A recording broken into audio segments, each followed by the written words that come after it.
안녕하십니까? 건양대학교 간호대학의 이묘남입니다. 오늘 제가 여러분들께 말씀드릴 강의 주제는 웰에이징을 위한 만성질환 관리 방법입니다. 우리는 모두 나이 들어가죠. 그런데 그 과정을 어떻게 관리하느냐에 따라서 인생의 후반부의 삶의 질이 완전히 달라집니다. 단순히 오래 사는 것이 중요한 것이 아닙니다. 중요한 것은 건강하게 오래 사는 것. 이것이 바로 핵심이라고 할 수 있죠. 여러분, 우리가 일상에서 종종 듣는 말 중에 요즘에 100세 시대라는 표현이 있습니다. 그런데 잘 생각해 보시면 단순히 100세까지 사는 것이 목표가 아니라 100세가 되었을 때 내가 스스로 걸어서 화장실에 가고 내가 먹고 싶은 것을 음식을 씹어서 먹고 내가 하고 싶은 활동을 할 수 있는 삶, 바로 그 삶을 목표로 해야 하는 것이죠. 이것이 제가 오늘 말씀드릴 웰에이징입니다. 강의 중에는 아마 이런 생각을 하실 수도 있습니다. 이거 내가 이미 알고 있는 내용인데. 맞습니다. 하지만 중요한 것은 아는 것과 실천하는 것은 다르다는 사실입니다. 그런 의미에서 오늘 제가 드리는 말씀을 다시 한번 마음에 새기시고 제가 강의가 끝날 때는 많은 것 중에 내가 오늘 이거 하나는 꼭 실천해야겠다라는 다짐으로 가져가셨으면 좋겠습니다. 그럼 먼저 만성질환에 대해 말씀드릴게요. 만성질환이라고 하는 것은 급성질환과는 달리 병의 진행이 느리고 유병기간이 긴 질환을 말합니다. 보통은 6개월 이상의 유병기간을 의미하는데요. 대표적인 것이 당뇨병, 고혈압, 고지혈증, 동맥경화증, 관절염, 심장질환, 뇌졸중, 암, 만성호흡기 질환 등이 있습니다. 이러한 질환들은 생활 습관과 아주 밀접하게 관련이 있습니다. 그래서 만성질환이라는 말 대신에 생활습관병이라고 부르기도 합니다. 식습관이라든지 운동습관, 또 흡연과 음주 같은 생활습관이 질병의 발생과 진행에 큰 영향을 주기 때문이죠. 또 다른 표현으로는 성인병이라고도 하는데요. 이 질환은 대체로 40세 이후에 발병률이 급격하게 증가하기 때문입니다. 통계를 보면 40대에는 평균적으로 만성질환이 1개 정도, 50대에는 2개, 60대에는 3개, 70대에는 한 3개 반 정도를 가지고 있습니다. 이렇게 말씀드리면 어느 분께서는 저는 50대인데 만성질환 하나도 없어요 라고 말씀하시는 분도 계실 거예요. 이렇게 말씀하시면 제가 뭐라고 하냐면요. 그것은 정상이 아닙니다 라고 웃으면서 얘기합니다. 평균에 해당하지 않는다는 뜻이죠. 물론 그건 본인이 건강관리를 얼마나 잘해왔는지 보여주는 반증이기도 합니다. 그렇지만 결국 나이가 들어가면서 만성질환이 아예 하나도 걸리지 않고 살아간다는 것은 불가능하다고 할 수 있어요. 그런 목표는 너무 어렵기 때문에 처음부터 세우지 않는 것이 좋습니다. 중요한 거는 만성질환에 이완이 됐지만 그 질환을 어떻게 관리하면서 건강하게 살아가느냐입니다. 사실 만성질환은 노화의 동반자라고도 부르죠. 하지만 동반자라고 해서 그냥 두고 봐야 한다는 뜻은 아닙니다. 마치 자동차를 오래 운전하면 부품이 하나둘씩 닳아가는 것처럼 우리 몸도 관리하지 않으면 여기저기가 고장이 생길 수 있어요. 그렇지만 정기적으로 정비하고 관리하면 자동차도 10년 탈 것을 20년까지 탈 수 있듯이 우리 몸과 만성질환도 관리하기에 따라서 훨씬 긴 기간 동안 건강한 상태를 유지할 수 있습니다. 우리나라 국민의 평균 수명은 2023년 기준으로는 83.5세입니다. 남성은 80.6세, 여성은 86.1세입니다. 2000년 이후로 약 7.5세가 늘었다고 하거든요. 계산해보면 매년 평균 0.5세씩 꾸준히 늘어난 셈이에요. 그런데 여기서 더 중요한 개념이 있습니다. 평균 수명보다 더 중요한 개념은 바로 건강수명입니다. 건강수명은 질병이나 손상이 없이 건강하게 살아가는 기간을 말합니다. 우리나라의 건강수명은 2019년 기준으로 73.1세입니다. 자, 보세요. 평균 수명은 83.5세, 건강 수명은 73.1세. 이 사이에는 약 10년의 격차가 있습니다. 이것은 우리가 평균적으로 삶의 마지막 10년을 질병이라든지 장애와 함께 살아가고 있다는 것을 의미하는 것이죠. 그래서 웰에이징의 목표는 단순히 오래 사는 것이 아니라 이 평균 수명과 건강 수명의 격차를 줄이는 것, 그것입니다. 그래서 우리가 건강하게 90세, 100세까지 살아가는 것, 그것이 진짜 웰에이징입니다. 그리고 또 하나 꼭 말씀드리고 싶은 것이 있는데요. 우리나라는 2024년 12월을 기준으로 65세 이상의 노인 인구가 전체 인구의 20%를 넘어섰습니다. 노인 인구가 전체 인구의 7%를 넘으면 고령화 사회라고 하고요. 14%를 넘어가면 고령 사회라고 하거든요. 20%를 넘어가면 비로소 초고령 사회라고 하는데 드디어 우리나라도 20%를 넘어가면서 초고령 사회에 진입을 한 것입니다. 5명 중 1명은 노인인 사회에 살고 있는 것이죠. 그런데 앞으로 2040년이 되면 이 비율이 33.9%, 즉 인구의 3분의 1이 노인이 되는 시대가 온다고 전망하고 있습니다. 여러분, 이런 사회적 변화는 개인의 문제가 아니라 우리 모두가 함께 준비해야 할 과제라고 할 수 있습니다. 그렇기 때문에 만성질환을 관리하는 것, 그 중에서도 심뇌혈관 질환을 관리하는 것은 이제는 선택이 아니라 반드시 실천해야 되는 일이 되었습니다. 한 가지 보호해야 할 점은 노년기에 접어든 우리 부모님 세대보다도 지금의 저 같은 중년 세대는 평균 수명은 더 늘어날 수 있지만 생활 습관은 더 나빠진 경우가 많다는 것입니다. 저도 그렇지만 컴퓨터 앞에서 장시간 앉아서 일하고요.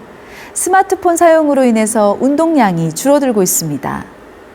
또 간편식과 배달 음식으로 인해서 나트륨과 지방 섭취가 늘어나고 있잖아요. 즉, 더 오래 살게 되었지만 더 건강하지 못할 위험도 커진 것입니다. 따라서 지금부터라도 생활 습관을 교정하지 않으면 긴 노년이 아니라 긴 투병의 시기가 될 수 있다는 점을 꼭 기억해 주세요. 우리나라 사람들의 주요 사망 원인을 한번 살펴볼게요. 2019년 기준으로 10대 사망 원인은 첫째가 암이고 둘째가 심장질환입니다. 그 다음 순서로는 폐렴, 뇌혈관 질환, 자살, 당뇨병, 알츠하이머병, 또 간질환, 만성 하기도 질환, 고혈압성 질환 순서입니다. 여기서 중요한 사실을 보면 전체 사망자의 약 80%가 비감염성 질환인 만성 질환으로 사망한다는 점입니다. 그 중에서도 두 가지 차지하는 비중이 압도적입니다. 어떤 두 가지죠? 암이 34.9%고요. 순환기계 질환이 25.4%입니다. 이 두 가지만 합쳐도 벌써 60%가 넘는 것이죠.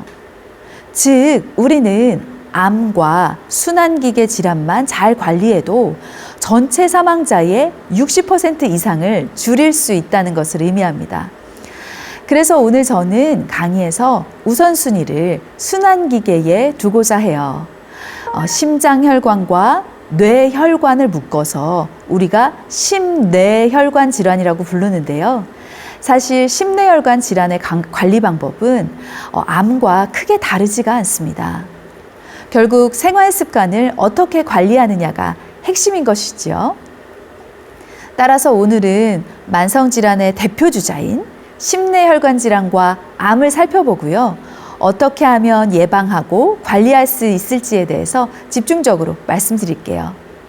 결국 생활 습관을 어떻게 관리하느냐가 핵심이거든요. 그래서 오늘 강의의 핵심 메시지는 병원 치료 이전의 자기 관리입니다. 우리가 흔히 병원과 약에만 의존하려는 경향이 있지만 실제로 사망 원인의 대부분을 차지하는 이 만성질환은 병원에 가기 전에 이미 우리 생활 속에서 만들어지고 있거든요. 만약에 화재 현장에 비유한다고 하면 병원은 화재 사고가 난 뒤에 소화기라고 할 수 있어요. 하지만 우리 스스로 생활 습관을 관리하는 것은 불이 나기 전에 예방하는 방화벽 역할을 한다고 할 수 있습니다. 자, 그럼 심혈관 질환에 대해서 말씀드릴게요. 심장은 우리 몸에서 가장 중요한 장기 가운데 하나입니다. 무게는 약 250g에서 300g밖에 되지 않거든요. 근데 이게 분당 70번씩 뛰면서 5리터의 혈액을 온몸으로 내보냅니다. 우리 몸의 혈액량은 몸무게에 따라 다르지만 평균적으로 4리터에서 6리터, 그러니까 한 5리터 정도의 혈액이 있어요. 그 혈액이 심장의 박동, 즉 약 70번의 박동을 통해서 몸을 한 바퀴 돌게 됩니다. 이렇게 열심히 일을 하려면 심장 근육이 충분한 산소와 에너지 공급을 받아야 됩니다. 그 역할을 하는 것이 바로 관상동맥이에요. 관상동맥은 심장을 둘러싸고 있는 세 가닥의 혈관인데요. 이 혈관을 통해서 심장 근육에 산소와 영양분이 공급되는 것이지요. 그러니까 이 관상동맥이 막히거나 좁아지면 바로 심근경색이라든지 협심증이 발생이 됩니다. 여러분, 우리가 사랑을 표현할 때 요즘에 손가락으로 하트를 많이 하죠. 엄지와 검지를 포개서 작은 하트를 만들기도 하고요. 손바닥으로 크게 하트를 만들기도 해요. 또 때로는 머리 위로 양손을 들어서 큰 하트를 그리기도 합니다. 왜 그럴까요? 바로 하트, 심장이라는 것은 나의 목숨과도 같은 기관이기 때문입니다. 내 심장을 당신께 드립니다. 내 마음을 다해서 당신을 사랑합니다. 라는 뜻으로 이렇게 하트를 그리는 것이에요. 그만큼 심장은 생명 그 자체라고도 할 수 있죠. 그래서 오늘은 이 중요한 심장을 둘러싸고 있는 혈관, 어떤 혈관이라고 했죠? 관상동맥입니다. 즉, 이 관상동맥을 어떻게 지킬 수 있는지, 또 어떤 위험 요인이 있는지 살펴보도록 하겠습니다. 심장혈관 질환, 즉 심혈관 질환은 말씀드린 대로 크게 두 가지로 나눌 수 있습니다. 하나는 심근경색이고요. 또 다른 하나는 협심증입니다. 심근경색은 심장 근육에 혈액을 공급하는 관상동맥이라는 것이 갑자기 막히면서 심근이 괴사, 즉 썩어 들어가는 질환입니다. 심장을 둘러싸고 있는 세 개의 관상동맥 가지가 있는데 이 혈관이 혈전에 의해서 막히면 혈액순환이 이루어지지 않기 때문에 심근경색이 시작됩니다. 협심증은 관상동맥이 좁아지거나 경련을 일으키거나 폐쇄가 일어나서 심장 근육에 혈액 공급이 충분히 이루어지지 않아서 생기는 흉통을 말합니다. 이제 심장질환에서 뇌혈관으로 넘어가 볼게요. 저희가 오늘 심뇌혈관 질환을 배운다고 말씀드렸잖아요. 심장질환을 배웠기 때문에, 심장혈관을 배웠기 때문에 뇌혈관으로 가보도록 하겠습니다. 우리가 흔히 중풍이라고 부르는 질환, 바로 뇌졸중입니다. 제가 일부러 발음을 조금 정확하게 말씀드렸습니다. 많은 분들이 습관적으로 뇌졸중이다 이렇게 말씀하시는데요. 올바른 표현은 뇌졸중입니다. 이 뇌졸중은 크게 두 가지로 나눌 수 있는데요. 첫째는 허혈성 뇌졸중, 즉 뇌경색입니다. 뇌에 혈액을 공급하는 혈관이 막혀서 발생을 하는데요. 이 경색이라는 말은 아까 심장에서도 배웠듯이 어디가 막혔다는 뜻입니다. 심장혈관이 막혔으면 우리가 심근경색이라고 했잖아요. 뇌혈관이 막혔으면 뇌경색이라고 부르는 것이죠. 둘째는 출혈성 뇌졸중입니다. 다른 말로 하면은 뇌출혈이라고 하는데요. 뇌로 가는 혈관이 터져서 출혈이 일어나는 것이죠. 그리고 또 다른 질환은 잠시 동안 혈관이 막혔다가 뚫려서 회복되는 것을 일괄성 허혈 발작이라고 하는데, 이것 역시 넓은 의미에서는 허혈성 뇌졸중, 즉 뇌경색에 포함시키기도 합니다. 뇌졸중은 한마디로 말해서 막혀도 문제고 터져도 문제입니다. 뇌는 우리 몸에서 산소와 영양을 가장 많이 사용하는 기관이잖아요. 그래서 혈류 공급이 잠깐이라도 차단되면 바로 뇌 기능이 떨어지게 되는 것이죠. 그 결과 심하면 반신마비가 오기도 하고 말을 잘 하지 못하게 되기도 하고 음식을 삼키거나 심지어 의식이 돌아오지 않는 경우도 있습니다. 이렇듯 뇌졸중은 한번 발생하면 회복이 쉽지 않고요. 후유증이 크기 때문에 무엇보다도 예방이 중요하겠죠. 그래서 오늘 다루는 심혈관 질환과 함께 반드시 짚고 넘어가야 할 질환이 바로 뇌졸중입니다. 심장질환과 뇌혈관 질환은 서로 다른 병처럼 보이지만 뿌리는 같아요. 두 혈관 질환의 공통된 원인이 있는데요. 바로 동맥경화증입니다. 이렇게 원인이 하나로 같기 때문에 우리가 심혈관 질환 또 뇌혈관 질환을 합해서 심뇌혈관 질환이라고 부르는 거거든요. 우리가 화면을 보시면 혈관을 세로로 자른 단면이 있고 또 가로로 자른 단면이 있습니다. 처음에는 굉장히 매끈하고 깨끗하던 혈관에 혈액이 슉슉 하고 흐르게 되는데요. 생각보다 우리 몸의 혈액의 흐름은 아주 빠릅니다. 그렇기 때문에 시간이 지나면서 혈액의 흐름에 따라서 혈관 안쪽에 있는 내피세포에 상처가 생기기도 하거든요. 특히 당뇨병이 있는 경우는 상처가 더 쉽게 생길 수 있어요. 그러면 그 상처를 낫기 하기 위해서 우리 몸에는 보상작용이 있는데요. 이 상처를 낫게 하기 위해 그 위에 지방과 염증세포 그리고 콜레스테롤이 쌓여서 플라그가 만들어집니다. 이거는 사실 상처를 낫기 하기 위해서 우리 몸이 자가조치를 하는 과정이에요. 그런데 이런 과정이 반복되면 세로 단면에서는 혈관 벽이 점점 두꺼워지고 가로 단면에서는 원래 동그랗게 뚫려 있던 혈관 내경이 점점 좁아지게 되는 것이죠. 그러면서 혈액이 예전처럼 시원하게 흐르지 못하는 상황이 생깁니다. 이걸 이해하기 쉽게 제가 어릴 적 경험을 하나 말씀드릴게요. 저는 이름에서도 알 수 있듯이 효남이라는 이름은 뭔가 아들을 낳고 싶은 어머니의 또 아버지의 소망이 담긴 이름이라고 할 수 있는데요. 7남매 중에 막내딸이었습니다. 저는 집안에서 담당했던 일이 일주일에 한 번씩 화분에 물을 주는 것이었거든요. 아버지의 취미가 수석과 분재였어요. 저희 집 마당과 정원에는 늘 화분과 돌 그리고 나무들로 가득했습니다. 아버지께서 일주일에 한 번씩 효남아 화분에 물 좀 줘라 라고 하셨어요. 그래서 처음에는 집에 있는 조리 있잖아요. 그 조리에다가 물을 담아서 화분마다 돌아다니면서 이렇게 부었어요. 근데 화분이 엄청 많다 보니까 몇 번이고 왔다 갔다 해야 되는 거예요. 또 물을 받는 시간도 좀 필요했고요. 그래서 어린 저는 팔과 허리에 힘이 들어가고 시간이 너무 많이 들어가니까 힘들었습니다. 그래서 결국 어머니에게 부탁해서 긴 호수를 사서 이 수도꼭지에 연결을 한 거예요. 긴 호수를 연결해서 물을 주니까 훨씬 편했어요.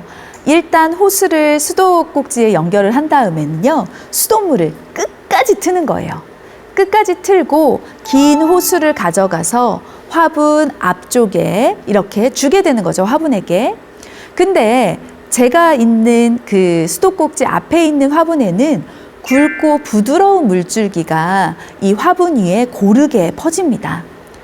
근데 제가 수돗물을 가장 크게 틀었는데도 멀리 있는 정원의 나무까지는 물이 안 가는 거예요. 왜냐하면 그만큼 호수는 길지 않았거든요. 그래서 가까운 곳에 있는 화분에는 물을 잘 줬는데 저 멀리 있는 나무까지 물을 주고 싶어요. 그럼 어떻게 해야 할까요? 다시 조리를 써야 할까요? 아니에요. 제가 갖고 있는 호수의 끝을 손가락으로 잠깐 누르기만 하면 가능합니다.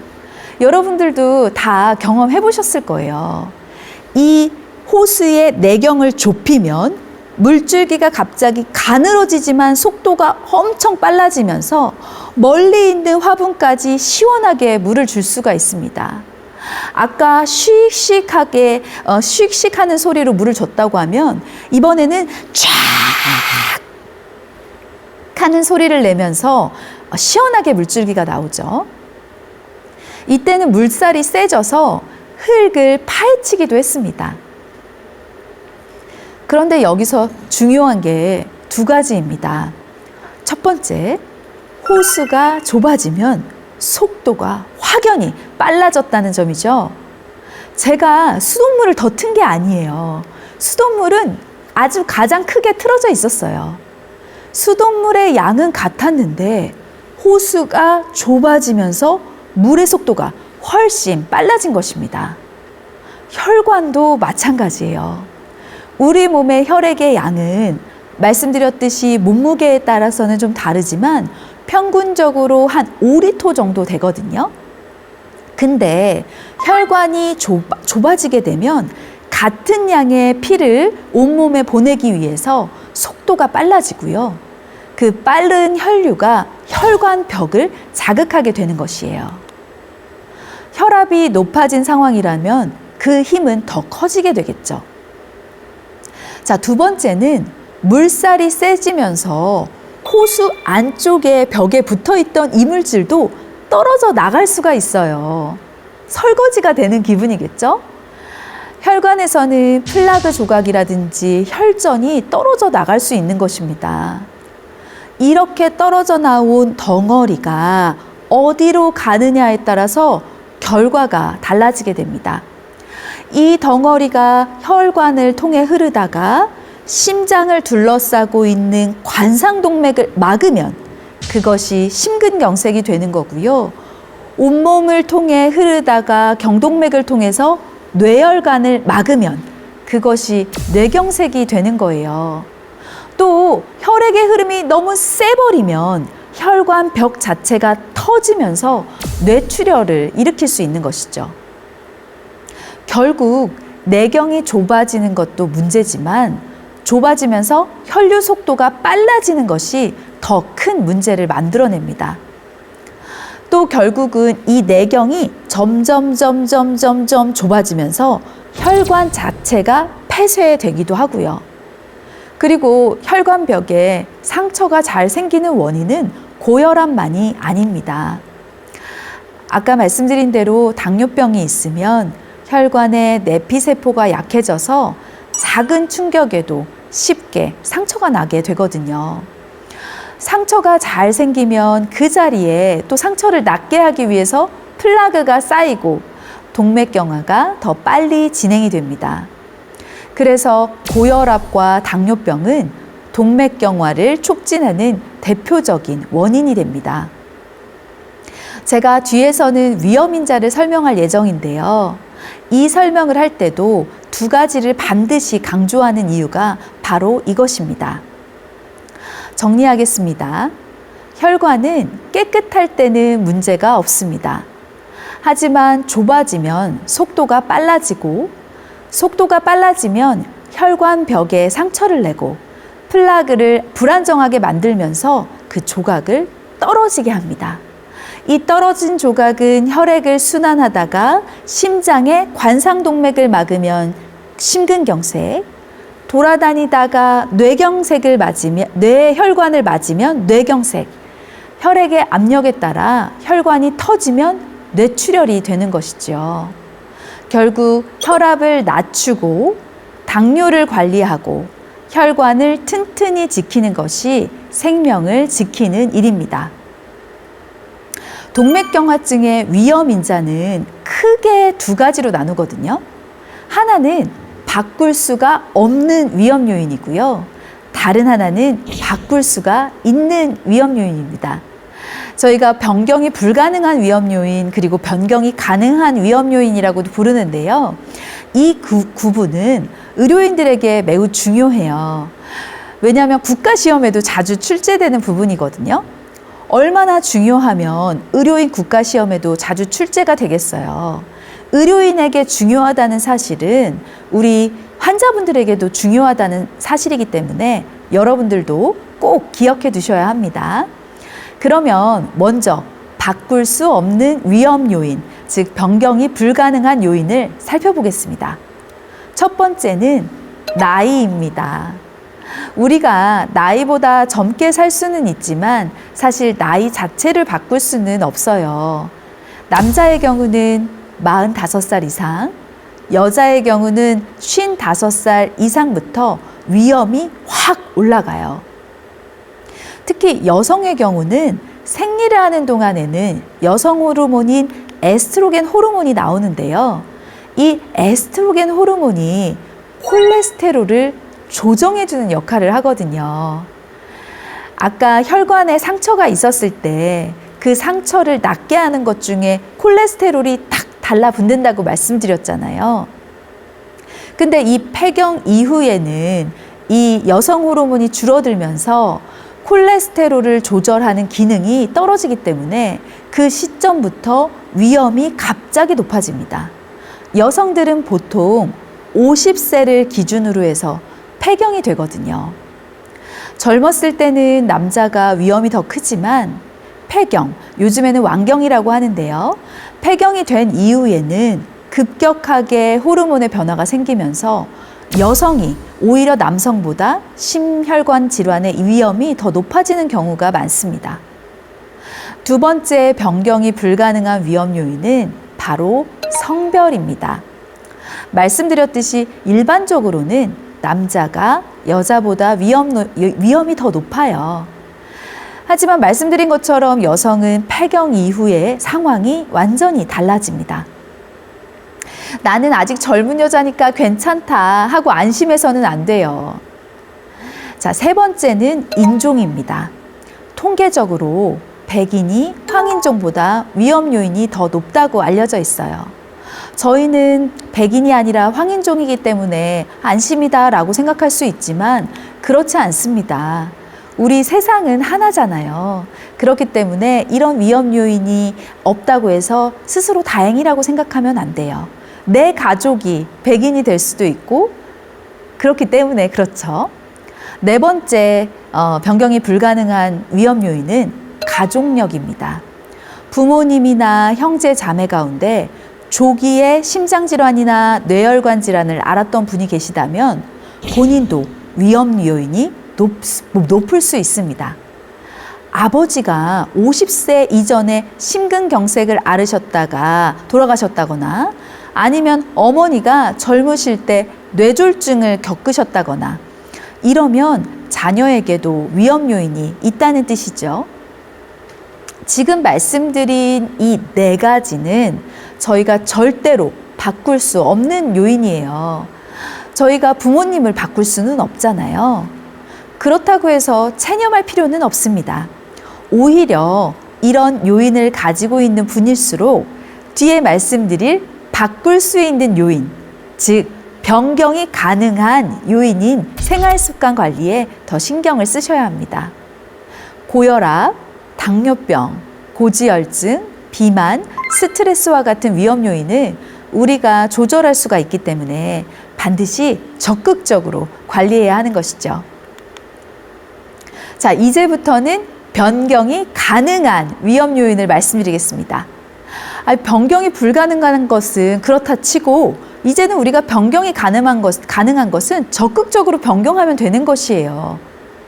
이 부분은 말씀드린 대로 의료인에게 국가시험에 많이 출제되는 문제라고 말씀드렸잖아요. 그러면 우리가 집중해서 한번 살펴볼까요? 변경이 가능한 위험 요인 가운데 가장 중요한 것은 흡연과 음주입니다. 이 두 가지가 사실은 가장 위험해요. 근데 많은 분들이 이렇게 얘기하시죠. 담배와 술은 끊기가 너무 어렵습니다. 이거는 사실 변경이 불가능한 위험 요인이에요. 이렇게 말씀하시는 경우가 있어요. 맞습니다. 저도 사실 그렇게 생각해요.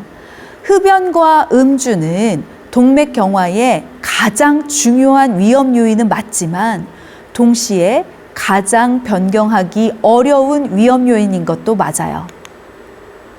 그래서 어떤 면에서는 변경이 불가능한 위험 요인처럼 느껴지기도 하죠.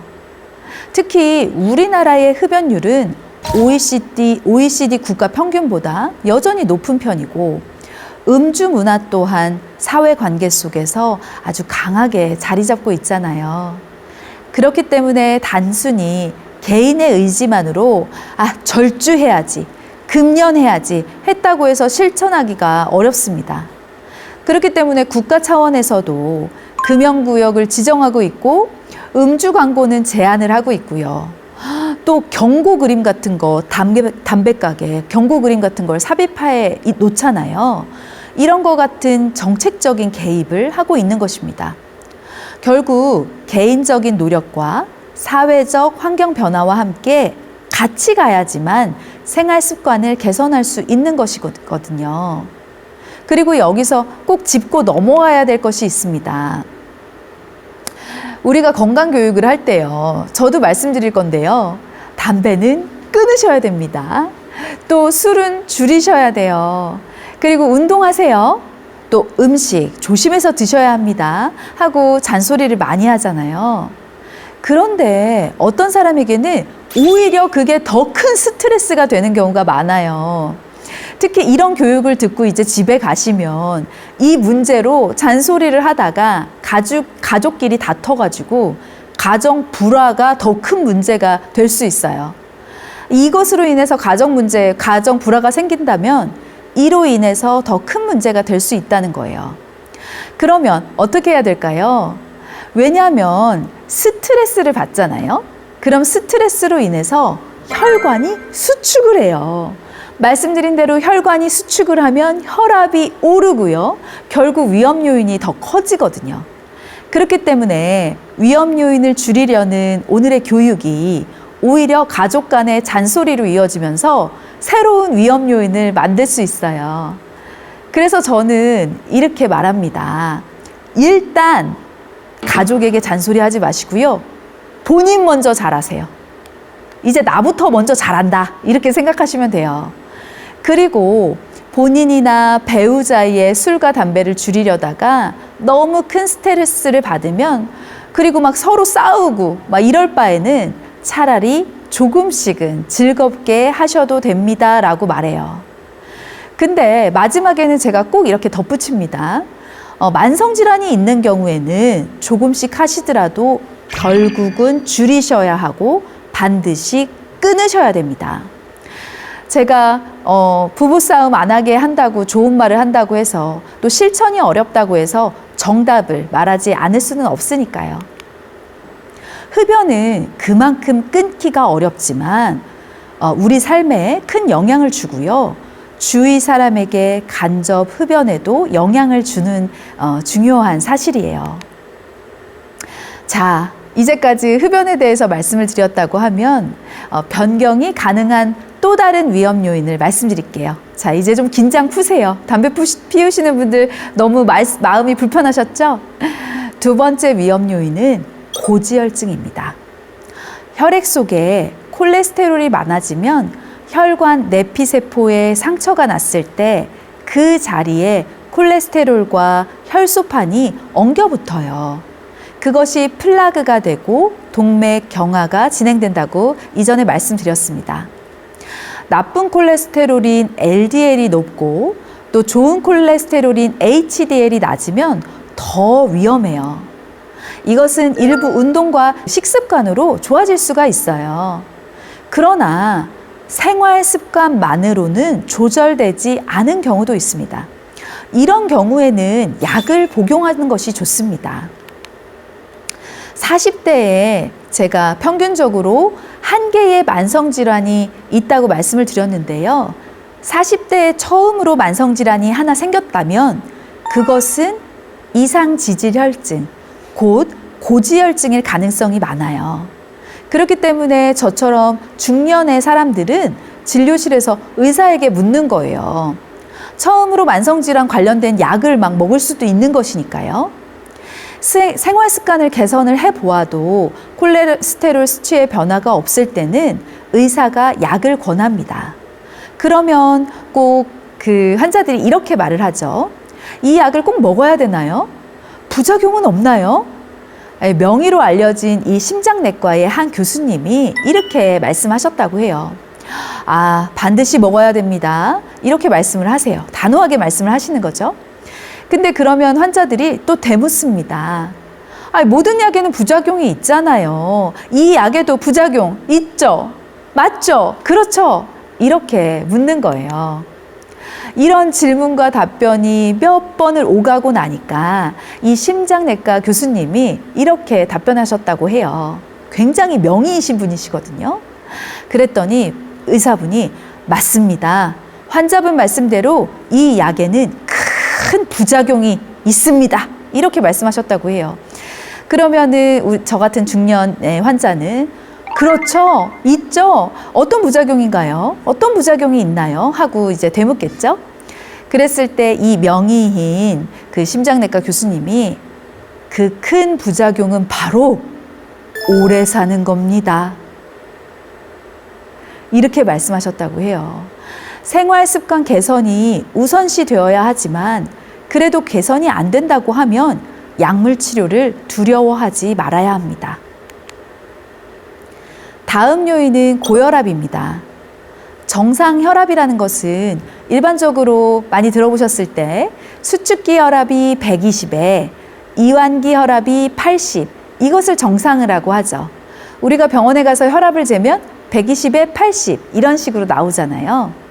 이 120이라고 하는 숫자는요, 심장이 이렇게 심장이 하트 모양으로 생겼는데 심장이 수축할 때 동맥벽에 가해지는 압력을 말해요. 그리고 이 80이라고 하는 숫자는 심장이 수축하지만 충분히 이완을 해야 또 피가 고일 거 아니에요.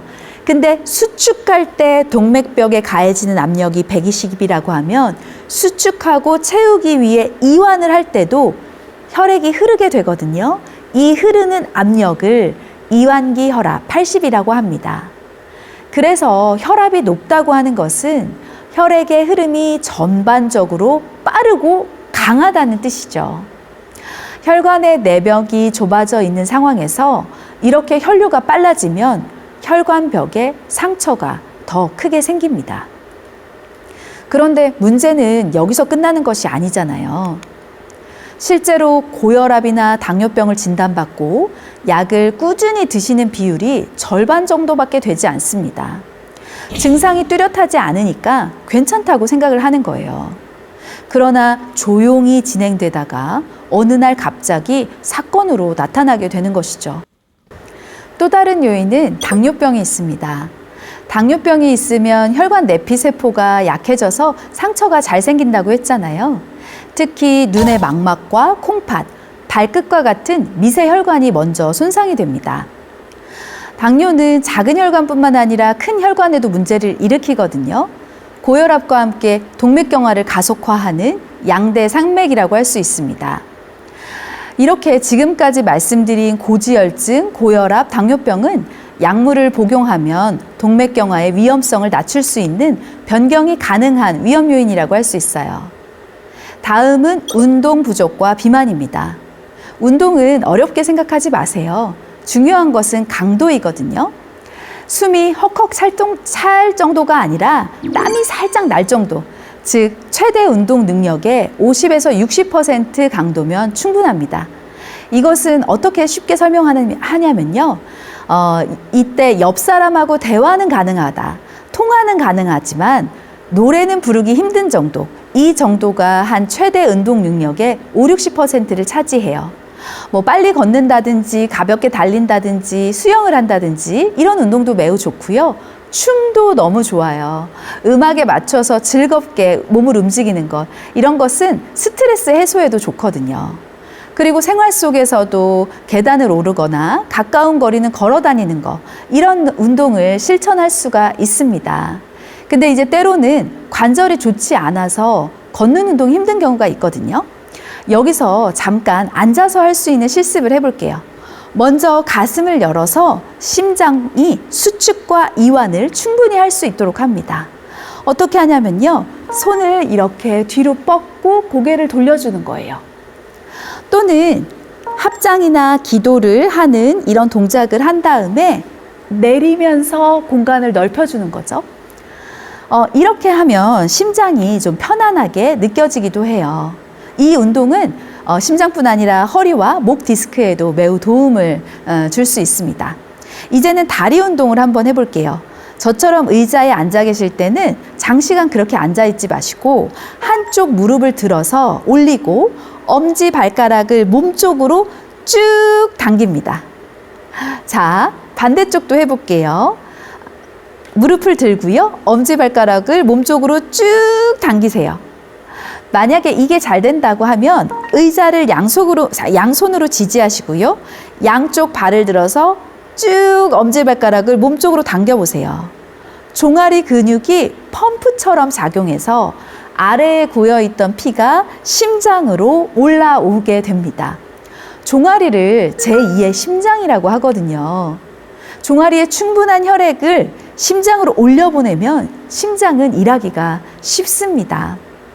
따라서 시간 날 때마다 이 운동을 해주시면 너무 좋아요. 지금 강의를 들으시는 이 순간에도 계속해서 이 운동을 해주세요. 지금 우리가 뭐 바른 자세로 강의를 들을 필요는 없지 않습니까? 또는 일어서서 지지대를 잡고 까치발을 들었다 놓는 그런 동작을 반복해도 좋습니다. 자, 이런 운동은 심장 건강에 직접적인 도움이 됩니다. 이런 운동을 할 때 심장이 이렇게 말하는 소리가 들리는 것 같아요. 아, 너무 편안합니다. 덕분에 너무 좋습니다. 수축하고 이완하기가 너무 편안합니다 하는 소리가 여기까지 들립니다. 다음 요인은 호르몬의 변화라고 할 수 있어요.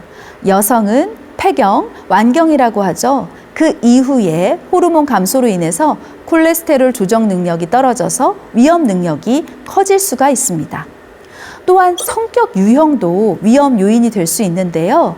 늘 목표와 성과 중심적이고 조급하고 긴장하는 성격을 흔히 A형 성격이라고 하는데요.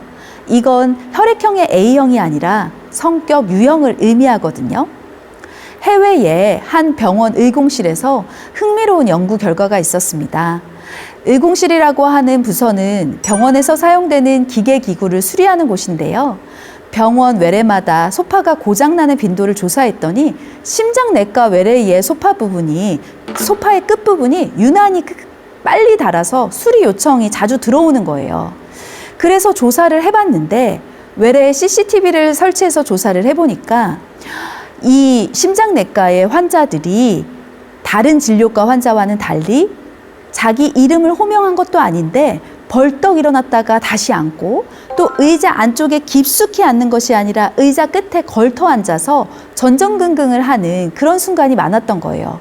그래서 소파 끝이 가죽이 빨리 닳았던 것이고요. 실제로 환자들의 성격 유형을 조사해 보니까 A형 성격이 많았습니다. 이처럼 이런 성격이 교감신경을 항진시켜서 혈압을 올리고 혈관 수축을 시키는 것입니다. 자, 정리하겠습니다. 말씀드린 변경이 불가능한 위험 요인을 가진 분일수록 이 요인들을 더 철저하게 관리하시기 바랍니다. 여기까지가 1차 강의였고요. 다음 강의에는 각 질환의 증상과 예방 수칙을 한번 살펴보도록 할게요. 그래서 외래이징의 실제 방법이 어떻게 되는지, 어떻게 건강하게 나이 들을 수 있는지에 대해 말씀드리겠습니다. 감사드립니다.